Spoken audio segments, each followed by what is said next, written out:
La pensée de John Henry Newman, suite, Sa vie, chapitre 1. La jeunesse de John Henry Newman nous présente un ensemble de tendances contradictoires, presque incohérentes. Il naît à Londres le 21 février 1801. Son père est un riche banquier, mondain et cultivé, et sa mère, Jemima Fordrinier, une sévère calviniste, descendant d'une famille huguenote chassée de France à la révocation de l'édit de Nantes. L'enfant est élevé dans des sentiments évangélistes rigoureux. Assez tôt cependant, des tendances toutes personnelles se font jour en lui. Il est superstitieux, croit à la magie, à foi aux talismans et aux influences inconnues. Il aime à dessiner des chapelets ou des croix funéraires en marge de ses livres. Replié sur lui-même, il voile sous sa réserve taciturne une imagination puissante, d'abord pour qui la vie n'est qu'un rêve et le monde une irréalité. Puis, une sensibilité presque maladive, susceptible à l'excès, et qui le fait frissonner de lui-même. Une volonté enfin rigide et froide. Il lit avec acharnement et sans ordre aucun. Il étudie la Bible sous la direction de sa mère et la discute avec elle. Il se passionne pour les romans de Walter Scott et les contes des Mille et une nuits. Il s'attaque aux œuvres les plus dissemblables, à l'appétit sérieux de Law, à qui il emprunte la doctrine du châtiment éternel, à l'histoire de l'église de Milner, qui lui fait découvrir saint Augustin, aux prophéties de Newton, où le pape est représenté comme l'antéchrist, aux essais et commentaires bibliques de Thomas Scott, à qui plus tard il déclarera être redevable de son âme.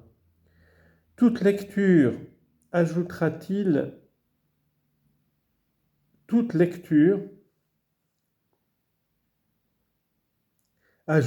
dans l'Apologia pro vita sua, qui jetait en lui le germe d'une incertitude intellectuelle dont il devait être accablé pendant une longue suite d'années. À ce goût pour la dogmatique abstraite se mêle chez lui un désir de perfection ascétique. Il se sent, vers l'automne de 1816, élu pour l'éternelle gloire, se croit appelé vers Dieu et songe à lui consacrer sa vie. Jeunesse inquiète donc, où des curiosités et des exigences intellectuelles se compliquent d'angoisses religieuses, jeunesse sensitive, toute de fermentation intense et trouble, où rien ne se précise encore. Cette inquiétude se prolonge pendant les premières années du séjour de Newman à Oxford, où au sortir de l'école du docteur Nicholas à Ealing, il arrive en décembre 1816. Ses tributs à Trinity College sont assez pénibles. Un excès de travail et de nervosité le fait échouer à un examen important dont il est fort désappointé. Il ne tarde pas à se ressaisir néanmoins et conçoit même l'idée audacieuse de se présenter quelque temps après à une fellowship vacante à Oriel, le collège alors le plus distingué de l'université. Il est élu le 12 avril 1822 et la date inaugure dans sa vie une époque nouvelle. Non seulement il est dès ce jour tiré de l'obscurité, mais il est introduit si jeune encore dans la compagnie des hommes qui dirigent la pensée d'Oxford. Les noétiques, comme on les appelle, et dont Oriel est le centre, sont des libéraux indépendants qui défendent les droits de la raison contre la force de l'autorité et qui, tout en demeurant sincèrement religieux, ne veulent admettre que ce qui est du ressort de l'intelligence.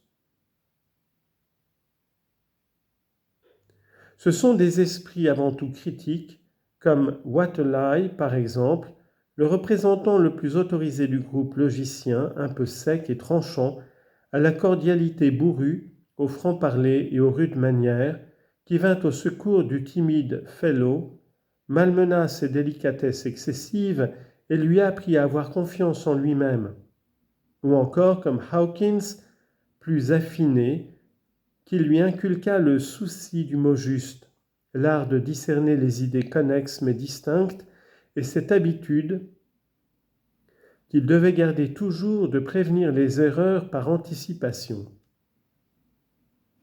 Sous leur influence, le jeune homme s'émancipa peu à peu de l'évangélisme de son enfance première. Il se sentit envahi d'une curiosité intellectuelle intense et qui tournait même au scepticisme. La religion devint pour lui uniquement une chose de l'esprit, comme un sujet de comparaison, de classification logique, comme un simple motif à spéculation abstraite où l'âme ne tenait plus aucune place. Newman s'en allait ainsi, comme il le dira dans l'Apologia pro vita sua, à la dérive vers le libéralisme, quand deux grandes choses l'arrêtèrent soudain, la maladie et un deuil cruel, une sorte de prostration nerveuse survenue en novembre 1827, et la mort de sa jeune sœur préférée, Mary, le 5 janvier 1828. Sous ce double coup, il s'enferme plus que jamais en lui-même et découvre avec un frisson d'effroi le travail de désagrégation qui s'y est lentement opéré.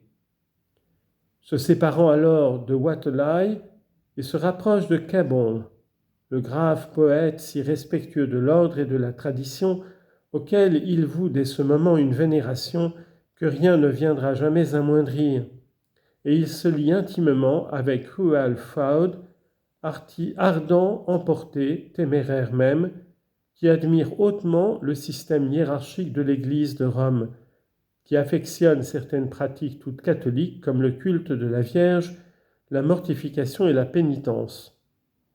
Ensemble, ils s'éprennent de la liturgie du Moyen Âge et se plongent dans l'étude des pères. Tout commence de s'éclairer en Newman à mesure qu'il se dégage des ombres du libéralisme d'Oriel, qui, en reconnaissant des éléments de vérité dans chaque système de religion, ne tendait à rien moins qu'à ruiner la tradition dogmatique, sinon la croyance au surnaturel. Bientôt même, Newman manifeste une certaine intolérance agressive, et comme on s'inquiète de l'influence qu'il exerce sur les jeunes étudiants dont il a la charge, il entreprend une histoire des Ariens au IVe siècle, c'est-à-dire une attaque non déguisée contre cette sorte de rationalisme orthodoxe qui grandit, qu'il craint de voir triompher bientôt autour de lui. Prenant en effet nettement parti pour le principe d'autorité, il y démontre que les dogmes définis, si disproportionnés qu'ils soient avec leur technique et leur formalisme à la réalité divine, sont cependant les seules sauvegardes de la vérité révélée, et que leur autorité repose sur leur antiquité même. Terminé en 1832, le livre ne fut publié que l'année suivante, au retour d'un long voyage que Newman venait de faire avec Howell Froude dans la Méditerranée, au cours duquel il avait visité Rome et Naples, et appris à moins détester le catholicisme qu'il ne laisse pas cependant de critiquer encore avec âpreté.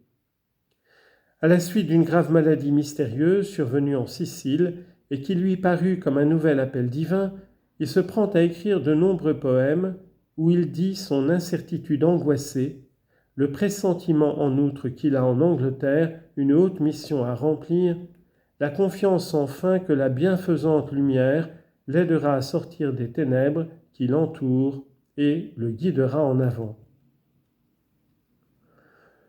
Le mouvement de révolte ainsi préparé de longue date éclate dès le retour de Newman, et c'est le sermon de Cabell sur l'apostasie nationale qui mit le feu aux poudres.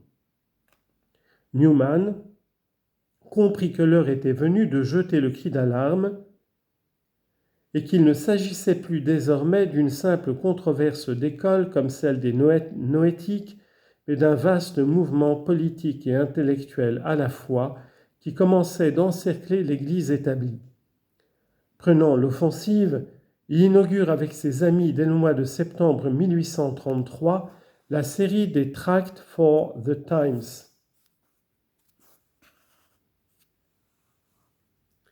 Minces brochures d'abord, concises et vigoureuses, qui paraissent à intervalles assez rapprochés, 28 ayant été publiées à la date du 15 décembre et qui peu à peu augmentèrent à mesure de leur succès en volume et en importance.